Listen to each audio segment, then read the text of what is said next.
Hi, Zizaran here, and welcome to another episode of Path of Exile University, a teaching series with a lot of the episodes aimed at new players, and this one in particular is great if you've never played Path of Exile before. So, this class is specifically for people that are unfamiliar or starting with Path of Exile, but there might still be something to learn for people that have already played, because Path of Exile is a notorious, very complicated game. So what is Path of Exile? Path of Exile is an isometric ARPG. That means that it's like a top-down view. We can show in-game here for a second. Like, this is the view you'll be seeing in-game. It's online only. It has no offline client. You can't play it on a plane. You can't play it like if your internet dies. And you have the choice between solo or group play. Parties can be of up to 6 people, but there's nothing in the game that requires, you don't need 2 people to complete certain content. So if you don't like playing with others, it's a great game for that. And it does have its own like solo mode basically. And it's a game that really rewards time spent and learning all of the mechanics. It's a very grindy game. So if you're looking for a game to put a lot of hours into, it's perfect. And it's probably the game in the world that really rewards knowledge is power more than anything. And similar to other games in the genre, like for example Diablo 2, has an insane amount of replayability. Me, myself, I around 23,000 hours played in the game, and there are loads of people rocking over 20,000. A lot of people joke that they're new players when they have around 5,000 hours still. So it's a very, you can have so much replayability in this game. You have 270 active skills. These come in the form of gems, so it's not like if you're familiar with other games like Diablo 2 and so many other games in the genre, there you normally will have like a skill tree per your class, but in this tree we have gems, and we have 270 of these active skill gems, and we also have 170 support gems, which is how you modify skills and what they do. And the game gets a new content and balance update every 3 months, so normally you'll see a huge surge of players coming back to the game. It's a really good time, and definitely recommend joining in on that. And there will be it's a large content update comparable to other games expansions, but Path of Exile also gets an expansion between 9 to 12 months. And it'll be like a very large one, a huge content update. And PoE 2 is on the horizon, which isn't an entirely new game, but a very large expansion for the game. So what's going to be covered in this lesson?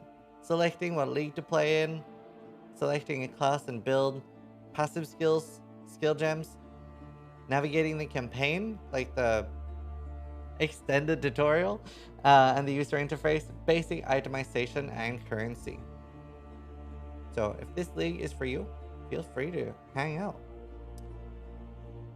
So you have, as you see in the top right here, you have a bunch of different league choices. Let's first talk about hardcore. So why would you play hardcore? Hardcore characters are removed from the league immediately on death. It's not like Diablo 2 where it just becomes an unplayable ghost. It gets transferred to something called Standard League, which for a lot of people is considered a graveyard, but there is also a lot of people that regularly play Standard. Generally, hardcore players would consider this a graveyard and wouldn't continue playing dead characters. And it's literally just a self-imposed additional layer of challenge. You don't get any higher drop rates. There's no content that exists in hardcore that doesn't exist in softcore, so it's only a downside, but it can be really exciting to play. The rush of like almost dying is really great, and because you can die, the economy in, for example, a hardcore trading league, so just not being in the solo mode, would be very different than a softcore, because in softcore, a much larger percentage of the player base are able to do hard content and hard bosses, so things would be a lot like differently priced. But if you end up becoming one of the players in hardcore that can do these like challenging content and bosses, you can make an insane amount of like in-game currency. And then we have softcore. So and softcore will be that you lose experience on death, but you stay in the league. So we have, this is what I recommend as the default option for people starting.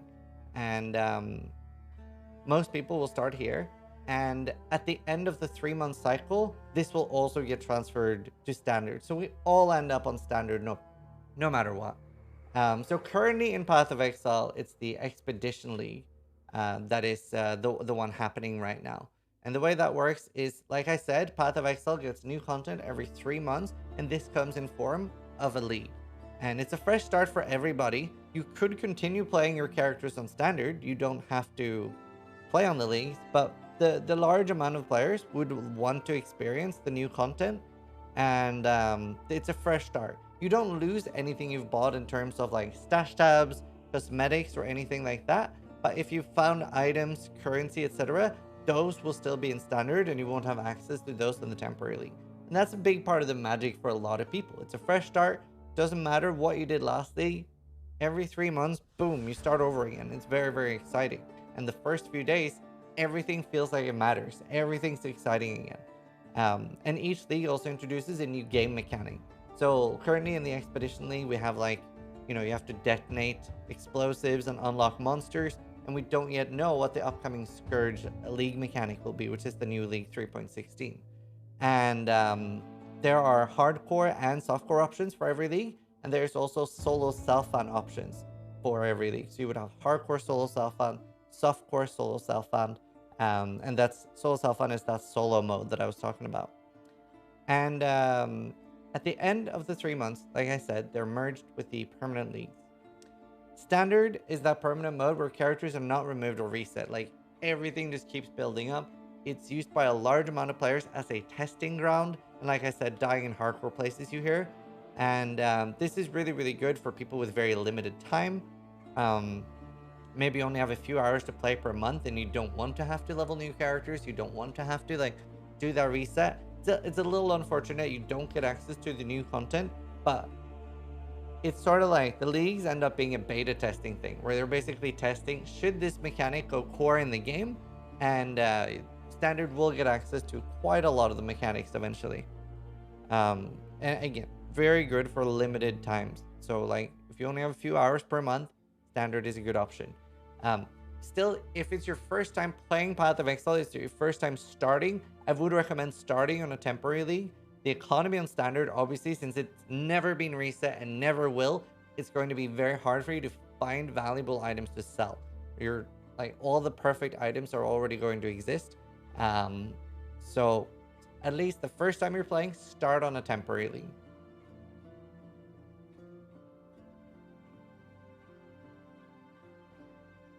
So we already talked a little bit about Trade League and Solo Self-Fun. So what is Trade League? So Trade League is just what we call the normal league, right? So either Expedition or Hardcore Expedition. This would be called Trade League.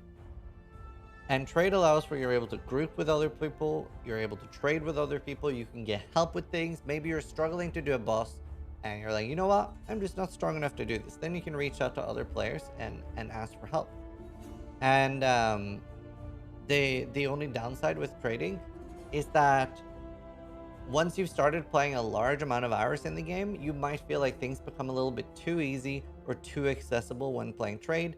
And you obviously have the problem of things like scamming. There will be players out there literally trying to scam you for your currency or your items and play tricks on you and take your stuff, like in any game with trade. But I generally do recommend Trade League as what you should start playing, because obviously you aren't yet having that problem where the game is too easy. And Path of Exile, the very, very extensive, difficult game.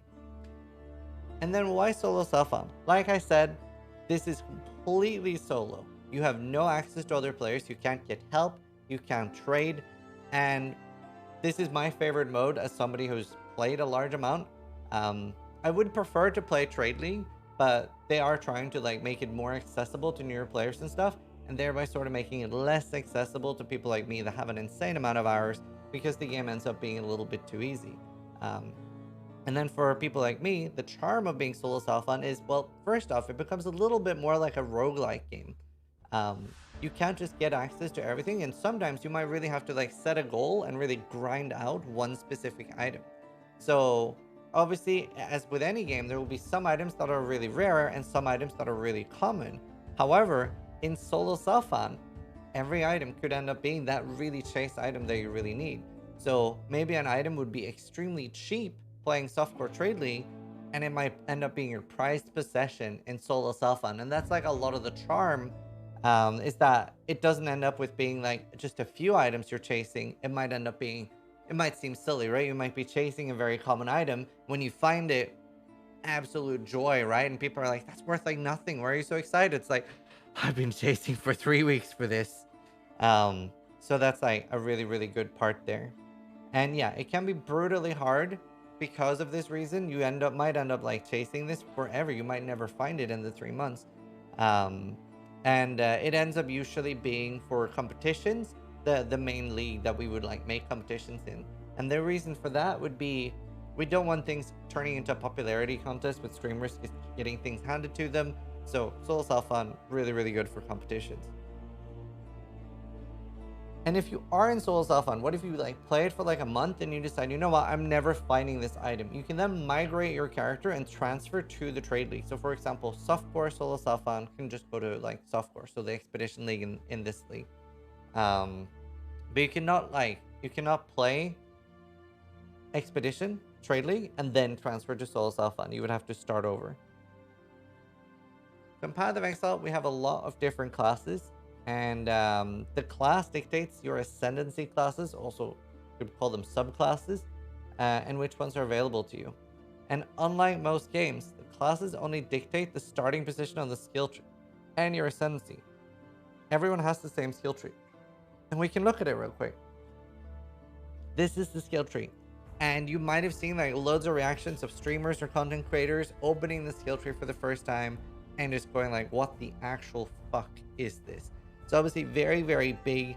In other games like Diablo 2 and stuff, right? Like older games, you might just see like a little panel on the right, like 10, 15 things. But here we see like just an insane amount, right? Insane amount. And you can see here, this is where the Witch starts. This is where the Templar starts. Marauder, Duelist, Ranger, Shadow, and then Scion in the middle. It does get a lot less complicated over time, and obviously we really recommend build guides for new people. But something that really like makes Path of Exile stand out from other games is in Path of Exile, there are no like archetypes of class in the same way that other games have. You could technically do any build on a Witch or any build on a Marauder. There will obviously be benefits, but you're not as hard locked as, for example, Diablo, where like you can't just do like paladin skills on a sorceress in Diablo 2, or you can't just like you're not as locked anymore. So yeah, very, very interesting difference there from a lot of games. And you have a lot more choice, and you end up seeing some really clever and cool builds. You can start yourself and learn as you go. It's just very complicated to understand what is good in Path of Exile. And a lot of the knowledge you'll quickly learn is like crowdsourced. There's so many things that like, even though I'm still learning things, even though I have over 20,000 hours in the game, and we'll see like super like people that are really good at the racing scene and stuff sometimes come in and be like, really? Didn't know that.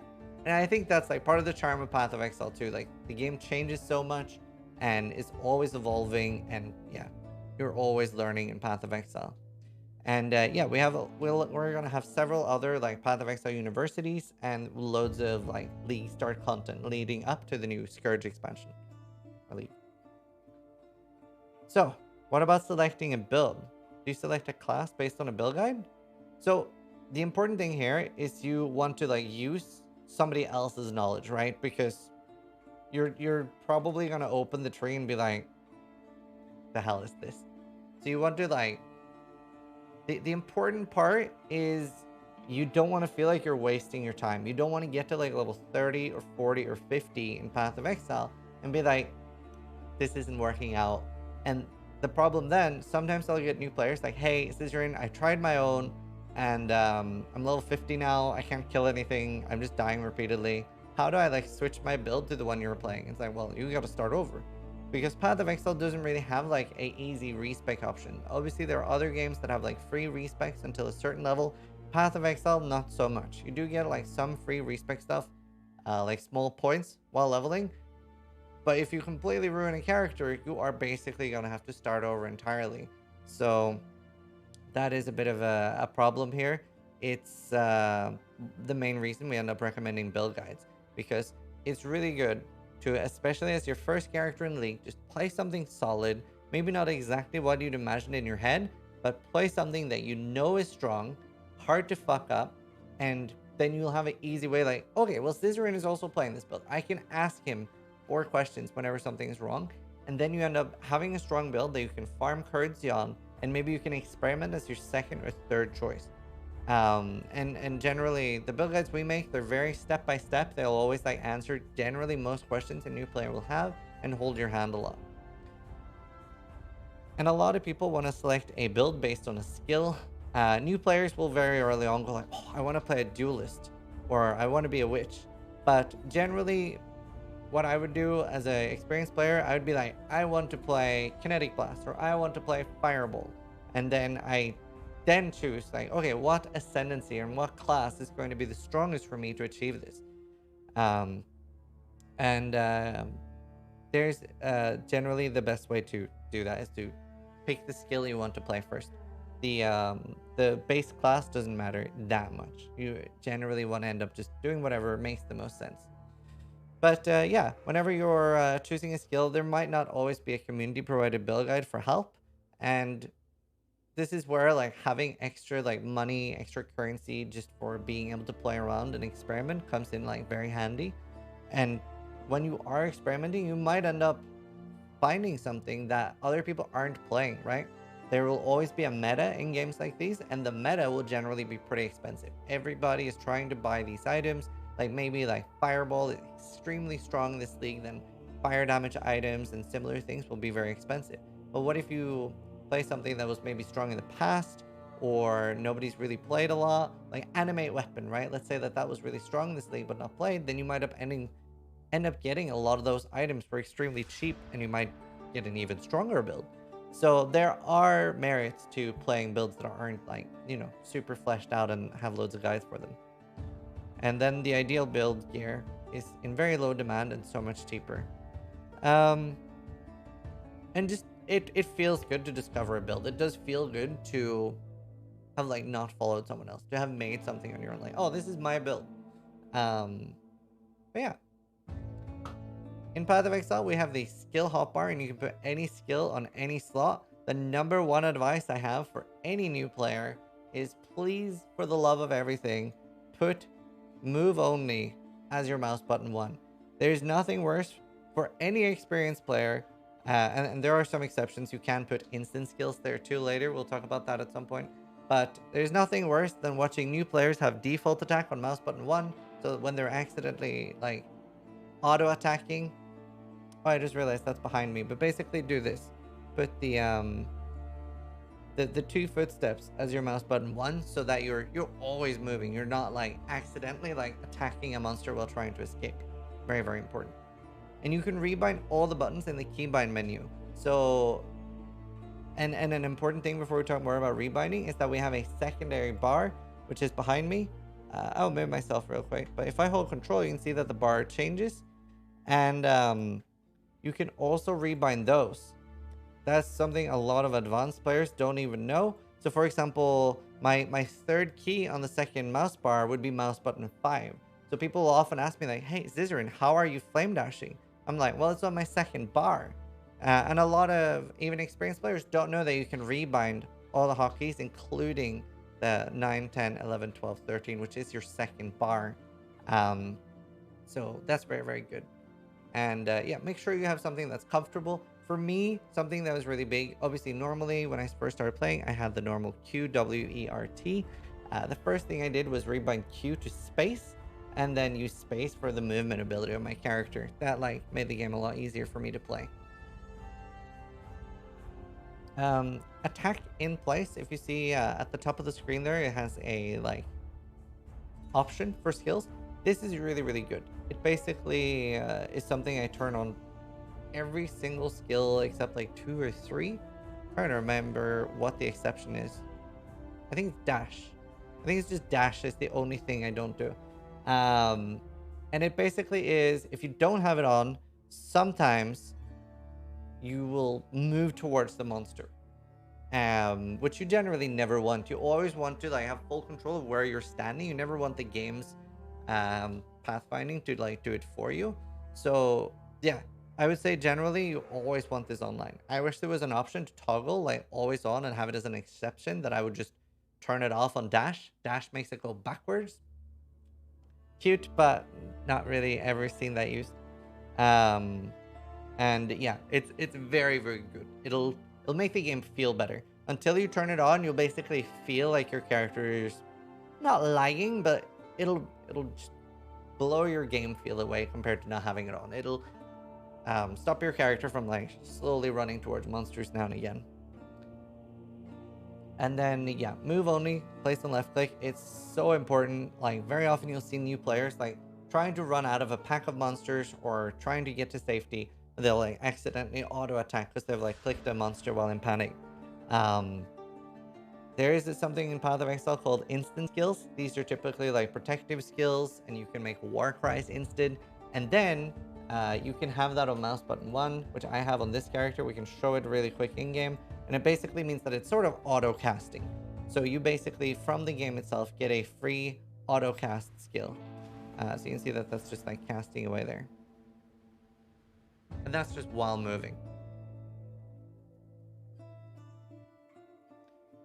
So, as we've shown a little bit on the skill tree already, there are loads of different attributes. We have strength, intelligence, and dexterity, but these also will let you wear gear. But on top of that, it also has some extra stats. So every 10 strength gives you 5 life, and it also gives you 2% increased melee physical damage. Every 10 intelligence grants you 5% mana, and also 2% increased maximum energy shield. Energy shield is like an alternative life source, basically. Every 10 dexterity grants you 20 accuracy, which is how attacks choose if they miss or hit, and then 2% evasion.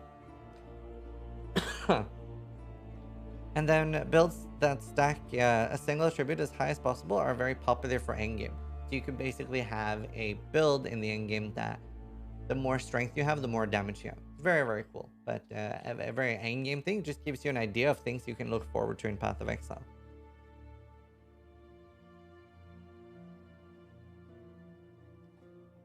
So, for skill points, you end up getting 1 point per level, and then you end up getting either 22 or 24 when you finish all the quests.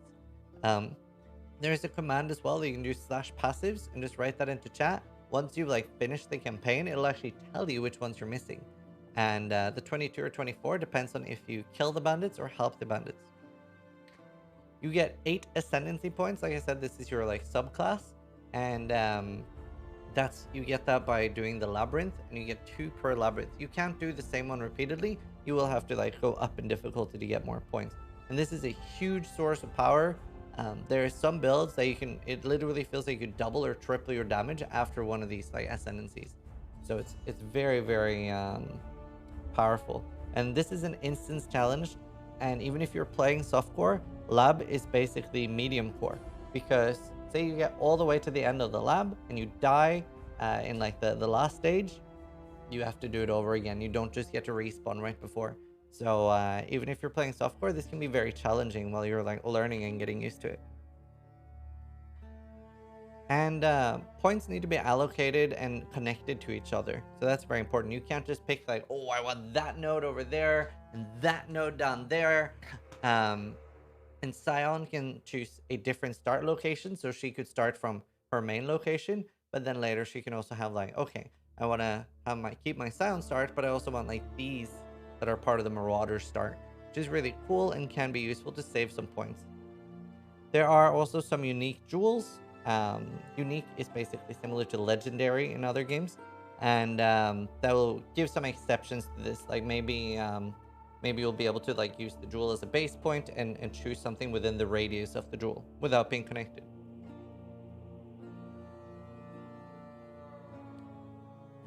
Right.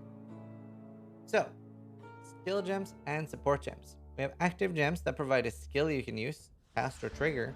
So for example, Fireball would be an active gem, Barrage would be an active gem, and then we have passive gems that provide a bonus or penalties to linked active skill gems. And you get these by doing quests. So the quest rewards during the campaign, and we have gem vendors. So obviously you have the gem vendor in each town, and you also have a side quest called the library, which is around Act 3, end of Act 3, and the library will unlock every gem up to that point, and then again in Act 6, you meet Lily, and she will unlock just every gem in the game. Now, sadly, some gems are like locked until you get to those points because it's supposed to make it easier for new players. Personally, I think it just makes it more complicated. Because there's not that many gems that are locked. There's just a few, and it's very archaic, and I hope they do away with it. But yeah, important to unlock those, like buy any gem. Gems can also drop, and if you're in Tradely, you could ask your friend that is maybe playing something else that does have access to the gem you want if they can buy it for you. And you cannot stack the same support gem in any way in a single link. So for example, lesser multiple projectiles, you couldn't have 2 of that. But you can have multiple setups with same supports for different skills. So you can't do Fireball and 5 Combustion or 5 Control Destruction. So I'm going to show in-game here real quick. And I have some examples. So we have Fireball, we have Increased Area of Effect, we have another skill gem called Contagion, we have Barrage, lesser multiple projectiles, and Increased Area of Effect again. So let's show these here. So now I put these on the bar, and let's see, I'm going to move myself for this part. There. So you can see that they are now down here in the skill bar. And you can see that here on the Fireball, it says I and E, right? Or maybe it's an L. I guess it's an L. And the L is from the lesser multiple projectiles. You can see there that that goes away. And you can see that on the increased area of effect, it does not. That's because we have 2, but you can see that you can't put multiple. So you can just see in that way that it affects it. And there are several other ways you can see that it affects it as well. So if you see here on my my gear, you can see that it's highlighting the gems. So it's the increased area of effect is affecting Contagion, and it's affecting Fireball. And then when I hover over Fireball, it like highlights the gems that Fireball is affected by. So Fireball is affected by lesser multiple projectiles and increased area of effect. So with nothing, you can see that I'm just like, boom, doing Fireball, and it's just firing 1 projectile. Now I put on lesser multiple projectiles, now it's 3. And then I put in increased area of effect, and it's a larger explosion. And that's what's really, really cool about Path of Exile, is that you can just keep mixing and changing and playing out. And then I could, for example, have lesser multiple projectiles, greater volley, and greater multiple projectiles, and then shoot like 10 fireballs out. But as you can see, in return for getting these additional projectiles, you're also getting less damage. So you have to like find a balance with what your skill wants to do. Here we have Barrage, and we can see Barrage without anything is basically just shooting a few projectiles. One sec. I just realized there was spell slinger on this build. There, we'll remove those. There. So you can see that the Barrage is firing a few projectiles, and then when I put on LMP, it's even more projectiles being fired. And you can change that. You can have things like faster attacks. You could make even more projectiles. And here with Contagion, it's affected by increased area of effect. And then you can see that it'll be bigger now within KoE. And then obviously these are low level gems. Once they're higher level, it would be even bigger. And for example, in this, you could end up being like around this big eventually. So there's a lot of different things we can do here in Path of Exile. It's a really, really cool system. So when buying a support gem from the vendor, you'll be shown a list of active skills you've already equipped in your gear, which which can be supported by that support. So it like says the drop down table there on the left. And then, like I said, we see the highlights here. We see the highlights here. So it's very important. Like sometimes you do see new players running around with like unlinked items, and links are very, very important in this game. So for example, if these links weren't here, this gem could never affect this gem. They do have to be linked together. Let's see. So for example, my shield here, you can see that my shield is not 3 linked. There's no link between these two. So that doesn't matter for what I'm doing right now. But if I wanted all those three to affect each other, then I would need that to be linked.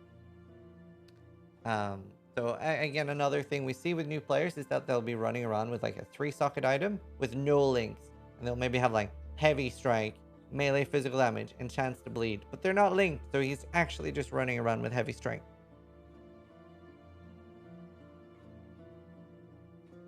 So skill gems are generally separated by the attribute requirement. So a skill would generally be Dex, Int, or Strength. Some will be like Strength and Int, but it'll still be one color. And then it'll be either an attack or a spell.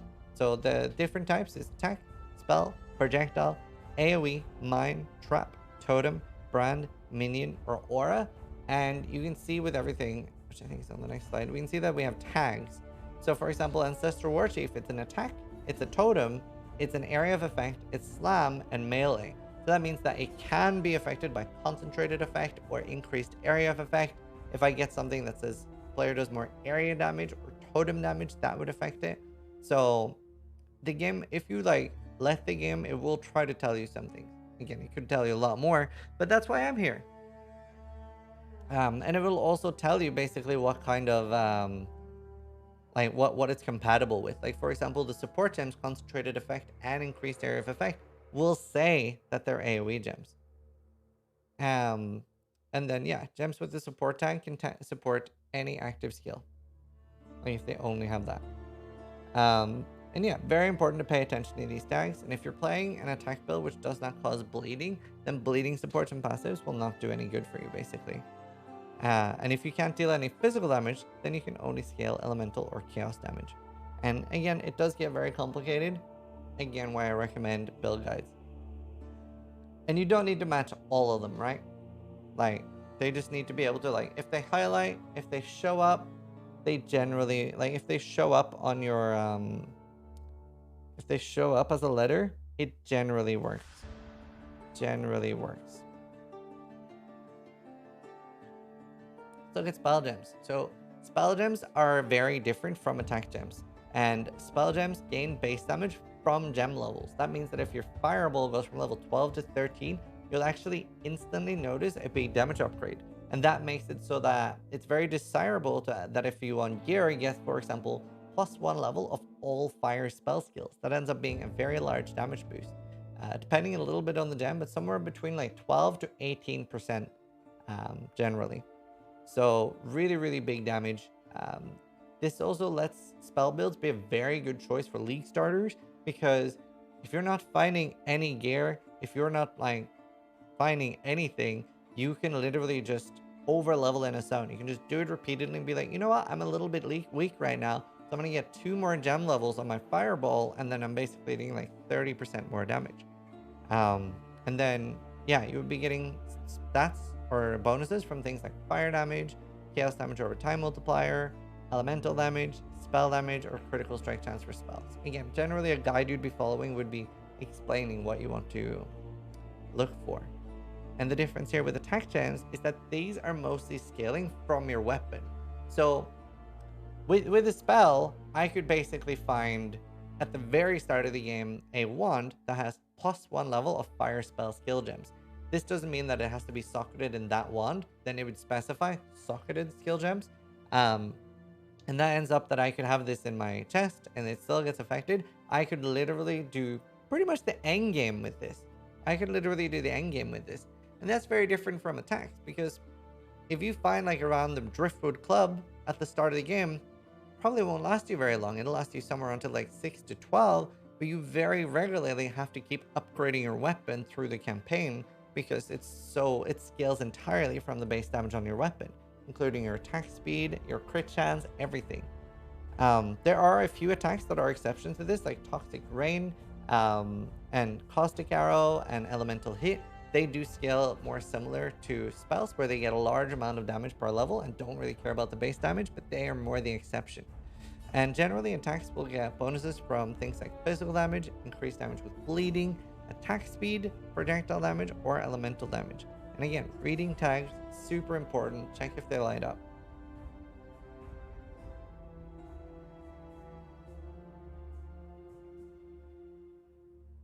Right. So with support skills, it's not always super clear what they're actually doing. So a quick example, like we showed, Fireball with increased area of effect will give you a larger explosion, but the projectile itself won't change in size. That'd be kind of cool, actually. Contagion with area of effect, the contagion itself will have a larger area than Fireball with lesser multiple projectiles. Again, less damage but more fireballs, and then the barrage we showed with less multiple projectiles has more barrage projectiles, but in a straight line. It won't be like spreading out. There are also Vol gems. Vol is basically a corrupted ancient empire in Path of Exile, and yeah, it's all to do about corruption and things not being able to be changed. They're very like locked often. And yeah, Vol gems include the normal skill and the Vol version. So for example, you would have a Fireball and a Vol Fireball. The Vol Fireball doesn't cost mana like the regular skill, but would fire a big giant ass explosion of loads of fireballs around you. And quite a lot of gems have a Vol version. Vol versions also might not share the tags with normal versions of the skill gems. So not like, sometimes we'll have things working for the normal one, but not for the Vol skill gem, and vice versa. And there are some really cool exceptions where there are, for example, gloves that will be +2 level of socketed Vol skill gems. Well, even though that we might feel like it doesn't make entire sense, but this would actually affect the normal gem as well. Like the entire gem, we get +2 levels. So very, very cool. Here's an example. We have summon skeletons and Vol summon skeletons. They used to be 2 separate gems. So you would normally, in ancient times, have to have 2. But now you can see that they're all in the same gem. And then the Vol summon skeletons would be like filling up based on how many souls you're getting or how much you're attacking a boss. And you could eventually cast Vol summon skeletons, which just, boom, loads of skeletons on the screen. Sockets, very, very important in Path of Exile, and gems can only be socketed in the corresponding colored socket on gear. There are white sockets that you can put any gem into. I really wish there were white gems that could go into any socket, but there is only one. Or 2. But either way, sockets can be linked to each other. So here we have a helmet. This is 3 linked, but it is 4 socketed. And here we have a 6 linked chest. 6 links is generally what you want to aspire to and get. They can be very, very hard. A lot of new players end up struggling to get a 6 link. But there are like easier items to get for starters. For example, the Tabula Rasa, Tabasi Rasi, that is like very obtainable and good for new players. Yeah, it's important that they're linked to each other. Like I said, don't fall into the trap of having like a 4 socketed 0 linked item and running around with a 1 linked heavy strike. So yeah, they only provide bonuses if they're linked. There are times where you don't necessarily want all to be linked. Like for example, let's say we have an aura or something, or just something you specifically don't want affected by something else to increase the mana cost, or the reservation cost, which we haven't talked about yet, but there are cases where you don't want a 4 link. So, the campaign. There is a large campaign in Path of Exile. It's 10 different acts. It's not like other games where you would have like a normal Nightmare in Hell, and we just have one continuous campaign. And the stone waypoints provide instant teleportation, so you can go from this waypoint to the one up there, etc. And you can create a new instance by holding control when entering the zone. So for example, say that I want to repeatedly farm Solaris Concourse, for example. I can hold control and this instance manager will come up. And that's really, really good, because that's when I said like you might be too weak at some areas. Then it's really, really good to farm the same zone over and over again to overlevel. So control click, very important. And yeah, the direction on the world map is the general direction where the next zone is. So you can see in the example here, it basically shows you which zone is which as well, right? You see where Tidal Island is, and you see where Mudflats is. So, for leveling, generally most people would play solo. There's not really boosting, like there are other games where you can have a high level player come in and just do things for you. it doesn't really save you as much time in Path of Exile because you still have to get through the campaign, and there's no like adventure mode or like leveling skip. So once you've done the 10 acts and the epilogue, then you can start playing the game. You can start doing mapping, where, as the CEO said, then you're hooked. And it's pretty true. And while leveling, you also complete the labs, the Labyrinth of Ascendancy, and there will be 3 during leveling and 1 in the endgame. Every time you meet Kitava, that is once in Act 5 and once in Act 10, you will permanently lose 30 resistances. So this isn't something you can avoid, really. You will kill Kitava. Obviously, you won't do it multiple times. Like, you wouldn't eventually just lose 200 res. It's just a one-time thing. And that's just to, like, yeah, make it harder for you to gear, so that you can't, like, super easily gear. And resistances in Path of Exile is very important. The game basically, fairly early on, probably around Act 3 or 4, expects you to be resistance capped. Generally on hardcore, I would be trying to be resist capped from Act 2 or 3 onwards. And especially once you're in Act 5 or Act 6, if you end up having like 30, 40 fire and lightning resist, you are going to die repeatedly. The game definitely expects you to be resist capped.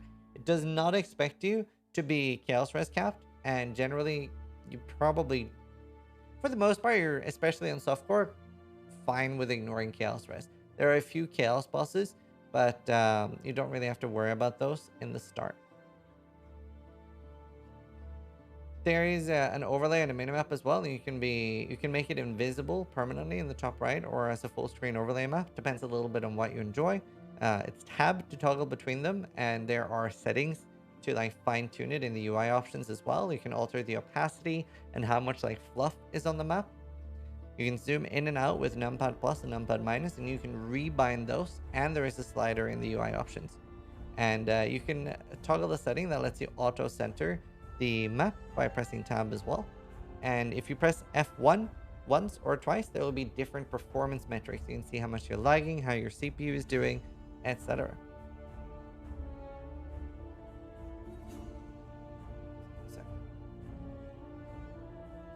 Currency and itemization. It's a very big part of Path of Exile, and there are different types of items and currency that are required from monsters, containers, quest rewards bought from a vendor, and from vendor recipes. And the more monsters you kill, the more items and currency you get. Path of Exile also has like a magic find type stat, like quantity, but also the most important like stat like that is just the faster you kill, the more stuff you get. So speed is very important in that sense. And there are different item rarities, and they're all like randomly generated, with some items being locked behind certain boss fights or league mechanics. And we have items dropping from higher level content that can roll better modifiers, like special things. We call this influenced items. So basically, normal items that you find during the campaign will be very different than things you can find at the end game that might have special stats that you can only get on that specific item. And all mods are rolled at a random, but you can't have 2 identical mods on an item at the same time. Like, you can't get 90 life and 90 life for 180. There are a few hybrid mods that are exceptions. Like, for example, you could have 90 life and then 30 life and some energy shield. So some exceptions there. And there are multiple ways to affect how many items can drop, but generally, yeah, speed is the essence here. And here are some examples of rarities in Path of Exile. We have a white leather belt at the top, a blue leather belt, and there are prefixes and affixes like you're used to in a lot of games. Blue items can only have 2.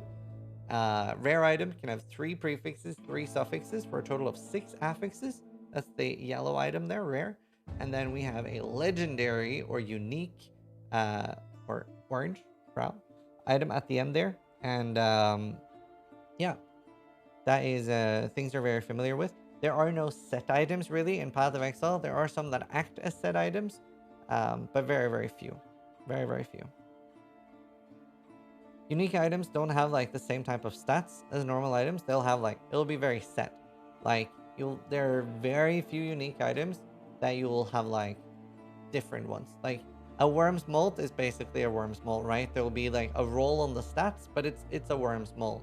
There are some exceptions, like a Watcher's Eye and another Watcher's Eye could be completely different from each other. But for the most part, a unique is a unique. Like, they're, well, I guess that kind of makes them less unique in a way. They're all the same. Whereas rare items, are very unique. It's a bit confusing there, doesn't it? Welcome to Path of Exile. We have loads of different currency and itemization, and the crafting currency is also what you use for trading. And they will modify items, and they can change rarities. You can even like use a chance orb, for example, to make a unique item. Obviously, it's chance based. Currency always does exactly what it says on the item, so it's actually important to read it. It's Path of Exile. It really rewards reading. And all currency items can roll up. None are locked behind a vendor or recipe. And there are some early locks. Like you can't find a mirror of Kalandra from the first like 2-3 levels. Like it's like, I can't remember if it's level 18 or level 36 that some are locked behind, but it's just a anti-botting feature basically. And yeah, some currencies can be exchanged at a vendor for a steep cost, and you can like convert currency. And yeah, this is again, Path of Exile really rewards playing a lot. So if you don't play a lot, you might not have a lot of currency. And yeah, it also rewards playing smart. And that is basically my intro to Path of Exile for new players. Obviously, it's hard to cover a lot in 1 hour. It's Path of Exile after all. It's a very comprehensive game. Do you have any questions before we wrap up and go to the next session? Specifically for new players.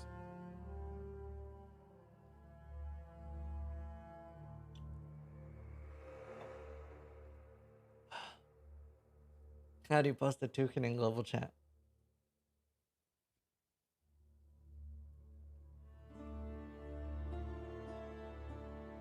Can you please raise the volume? Nope.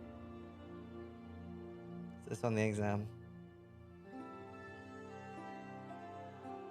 All right, we're gonna end it there. Hopefully, hopefully everybody enjoyed the intro to Path of Exile for new players. Oh, what is the best beginner-friendly character? That changes a lot. Normally, right before a league launches, so 3 days before, I will put up 6 to 8 beginner guides. These are generally aimed at new players and will hold your hand, do everything step by step, etc. And it changes every single league. Do you think it's possible to make every single skill work? No, there are a few dead skills, like for example, Conversion Trap, but generally every skill, most skills can do everything. But yeah, it changes every league. Yeah, we're gonna end that here. Thank you so much for watching. If you liked the video, subscribe to the YouTube channel. But the biggest thing you can do to support is just share it with other people that are looking to get into Path of Exile. Thank you guys so much for watching. But more importantly, try to die less than I do.